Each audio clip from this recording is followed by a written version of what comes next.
We live in a world that rewards oversharing. Post the vacation, announce the relationship, show the glow up. But let's be honest, sometimes the things we give away too freely are the very things that deserve protection. Because privacy isn't about secrecy, it's about boundaries. It's about guarding the sacred parts of our lives so they aren't picked apart by people who haven't earned the right to hold them. Dreams are delicate things. They start as whispers, small, uncertain, full of potential, but fragile. And when we share them too soon, we expose them to voices that might not understand, support, or respect them. Have you ever excitedly told someone about a goal you were working on, only to be met with skepticism, a doubtful glance, a careless remark, a half-hearted, "Oh, that sounds cool, but are you sure that's realistic?" And suddenly, that dream, so full of energy and excitement just moments ago, feels smaller, lighter, like it lost some of its spark. That's why we have to be careful with who we invite into our dreams. Because not everyone will see what we see, not everyone will believe in what we're trying to build, and the truth is they don't have to. Your dreams are yours for a reason. When we share our goals too soon, we also risk giving ourselves a false sense of accomplishment. Talking about it feels like progress. It tricks our brain into thinking we've already done the work. But dreams don't thrive on conversations. They thrive on action. There's something powerful about moving in silence, working in the background, letting your progress speak for itself. It removes the distractions, the external pressures, the need for validation. Instead of waiting for applause, you stay focused on the work. Of course, this doesn't mean you should keep everything to yourself. We all need support. But the key is discernment. Knowing who to share with and when. Some people deserve a front row seat to your journey, while others should only see the highlights once you've already made it. So in 2025, guard your goals, let them grow in the dark, protect them from doubt, from negativity, from the noise of the world. And when you finally reveal what you've been working on, let it be undeniable. Let your results speak louder than any words ever could. Money is one of the most sensitive topics in the world. It affects how we live, the opportunities we pursue, and the way we see ourselves. And yet, in the age of social media, people share their financial wins and struggles more openly than ever. But is that really a good thing? There's an old saying, money talks, but wealth whispers. The people who truly have financial security don't feel the need to constantly announce it. And those who struggle the most often feel pressure to keep up appearances. But here's the truth. Oversharing your financial situation, whether you're doing well or struggling, can invite unnecessary problems. Why you should keep your finances private judgment and unsolicited advice. The moment you share details about your money, people start forming opinions. If you're making a lot, some will assume you're bragging. If you're struggling, some will look down on you or offer advice you never asked for. And let's be real, not all advice is helpful. Everyone has an opinion on money, but not everyone understands how to manage it well. Envy and expectations. Money changes relationships. If people think you're doing well financially, suddenly they expect you to pick up the check, lend them money, or fund their dreams. If they think you're struggling, they might assume you're irresponsible, even if that's not the case.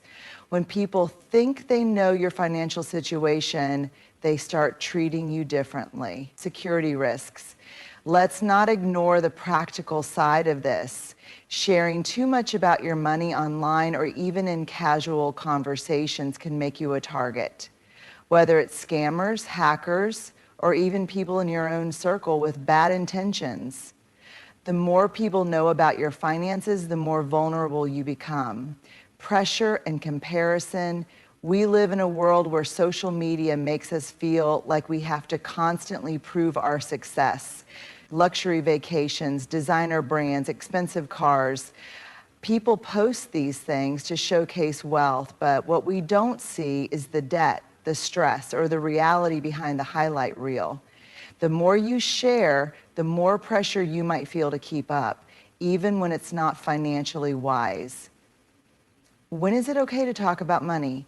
This doesn't mean you should never talk about finances. Having open, honest conversations about money with trusted people like a financial advisor, a mentor, or a partner is important. Learning from others can help you grow, but there's a difference between seeking financial wisdom and broadcasting your entire bank account to the world. Instead of telling everyone how much you make or spend, focus on learning about financial freedom, practicing smart money habits, and building long-term stability. Final thoughts. Money should be a tool for freedom, not a tool for performance. You don't need to prove anything to anyone. Keep your finances private, move in silence, and let your financial stability, not your words, speak for itself. Because at the end of the day, real wealth isn't about how much you can show, it's about how much you can keep. Relationships, whether romantic, familial, or friendships, are some of the most meaningful and complicated parts of our lives. They bring us joy, connection, and growth, but they also come with struggles, misunderstandings, and conflicts. And in today's world, where people share everything online, it's tempting to vent about our relationship problems to anyone who will listen. But here's the hard truth. Not every problem needs an audience. Some things are best worked through in private, not performed for public consumption. Why you should keep relationship problems private. Not everyone wants the best for you. When you share details about your struggles with just anyone, whether it's a friend, a coworker, or even social media, you open the door for opinions and judgments that might not be in your best interest. Some people might genuinely care, but others might secretly enjoy seeing you struggle. And the harsh reality is, not everyone wants your relationship to succeed. Emotions are temporary, but what you say can last forever. When we're upset, we say things in the heat of the moment, we exaggerate, we vent, and often we only tell our side of the story, the version that makes us look like the victim. But emotions pass, and once things cool down, we might regret what we've shared. Meanwhile, the people we told don't forget. They remember every detail, every complaint, every insult you said about your partner or friend. And even if you forgive and move on, they might not. Your relationship is between two people, not the whole world. A relationship is built on trust, communication, and respect. When you constantly involve outsiders, whether it's social media, family, or friends, you weaken the foundation of your relationship. Instead of solving problems together, you invite outside influences that can complicate things even more. And sometimes those outside voices create doubts or pressures that wouldn't have existed otherwise. Publicizing problems can embarrass your partner. Imagine finding out that someone you love has been airing your personal struggles to their friends or followers. How would that feel? Betrayal, humiliation, a loss of trust. When we share our problems publicly, we're not just expressing our feelings, we're exposing another person's vulnerabilities without their consent. And trust, once broken, is hard to rebuild. What you focus on grows. Have you ever noticed that the more you talk about a problem, the bigger it seems? Constantly venting about your issues can make them feel worse than they actually are. Instead of working on a solution, you stay stuck in the frustration, replaying the same problems over and over. Privacy allows space for clarity. When you keep things between you and the person involved, you can focus on fixing the problem instead of fueling it. When is it okay to talk about relationship issues? This doesn't mean you should suffer in silence. Some problems do need an outside perspective, but the key is choosing the right people to confide in. A therapist or counselor can provide unbiased guidance and tools for communication. A trusted mentor, someone with wisdom and experience, can offer advice without judgment. A close friend or family member who genuinely wants the best for you in your relationship can be a sounding board, but even then, discretion is key. The difference between healthy sharing and oversharing is intention. Are you seeking help and wisdom, or are you venting for validation? Are you trying to work things out, or are you just building a case against the other person? Final thoughts. Your relationships deserve protection. Privacy isn't about pretending everything is perfect. It's about creating a safe space where real growth can happen.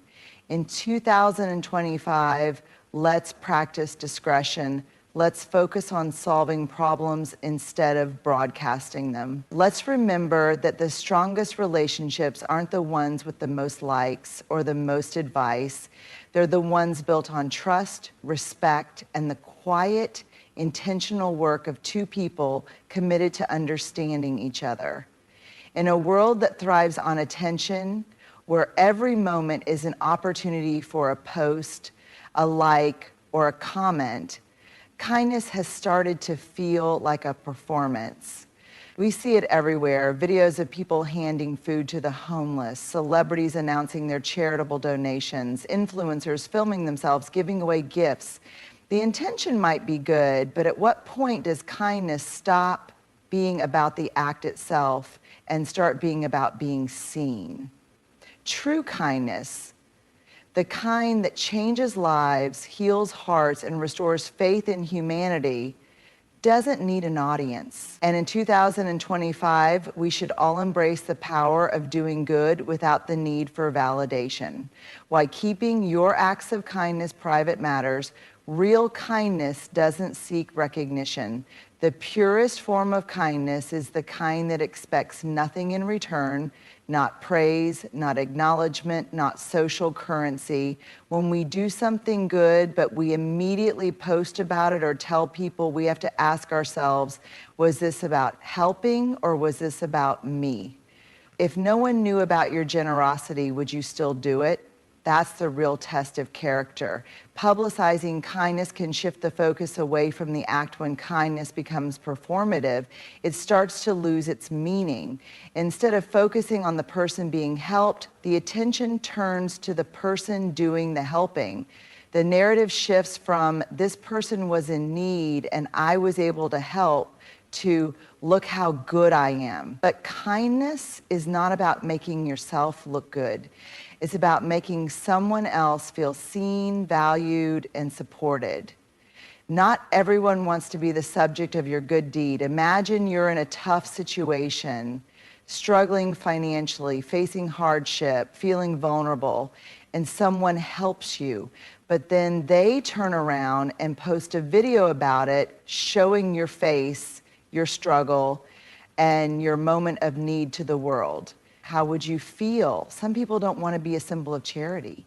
They want dignity, not exposure. Helping others should never come at the cost of their privacy or self-respect. It can create pressure instead of inspiring others. Some people argue that sharing acts of kindness encourages others to do good. And while that may be true in some cases, it can also create unnecessary pressure. Instead of inspiring genuine generosity, it can lead to comparison, where people feel like their kindness isn't enough unless it's grand, public, and widely recognized. But kindness doesn't have to be big to matter. A small, unseen act of goodness, a quiet donation, a helping hand, a word of encouragement, can change a life just as much as a large public gesture. What does true kindness look like? Giving without announcing it. If you want to donate money, volunteer your time, or help someone in need, do it because it matters, not because you want credit. Helping in ways that truly serve others. Ask yourself, am I helping in the way this person actually needs? Sometimes kindness isn't about money or grand gestures. It's about listening, showing up, and being present. Keeping the focus on the recipient, not yourself. If you do choose to share an act of kindness, make sure the focus is on raising awareness or helping others get involved, not on how great you are for doing it. Final thoughts. Kindness is powerful. It has the ability to transform lives, bring hope, and make the world a better place. But its power doesn't come from who sees it. It comes from the heart behind it. So in 2025, let's challenge ourselves to be quietly kind, to give without announcing, to help without seeking praise, to remember that the best kind of kindness is the kind that exists even when no one is watching. We live in a world that glorifies vulnerability. Everywhere we turn, people are encouraged to be real, to open up, to share their truth. And while vulnerability is a powerful force, it builds connection, fosters empathy, and allows for personal growth. There's a difference between authentic vulnerability and reckless exposure. Your deepest fears and weaknesses are not for public consumption. Not everyone deserves access to the most fragile parts of you. In 2025, we need to be intentional about who we trust with our struggles, because not everyone who listens is listening to understand. Why you should keep your deepest fears and weaknesses private. 1, not everyone has good intentions. We like to believe that people are inherently kind, and many are, but the reality is not everyone will handle your vulnerability with care. Some will use your fears against you, some will judge you instead of supporting you, and some will pretend to care just to gather information they can later exploit. Think about it. Have you ever shared a struggle with someone only to later hear it repeated in another conversation? Have you ever confided in someone only to feel like they started treating you differently, less capable, less strong? The wrong audience can turn your openness into a weapon. This isn't about being paranoid. It's about being selective. Just because someone asks, "How are you?" doesn't mean you owe them your soul. 2, vulnerability requires trust, and trust is earned. There's a difference between being open and being wise about who you open up to. Vulnerability should be reciprocal, shared in safe spaces with people who have proven they can hold it without breaking it. If someone hasn't earned your trust, they don't deserve access to your deepest fears. Trust isn't automatic. It's built over time through consistency, understanding, and respect. Before sharing your weaknesses with someone, ask yourself, has this person been trustworthy in the past? Do they make me feel safe, or do they make me feel judged? Do they genuinely care, or are they just curious? A true friend, a mentor, a therapist. These are the people worthy of your vulnerabilities, not random acquaintances or internet strangers.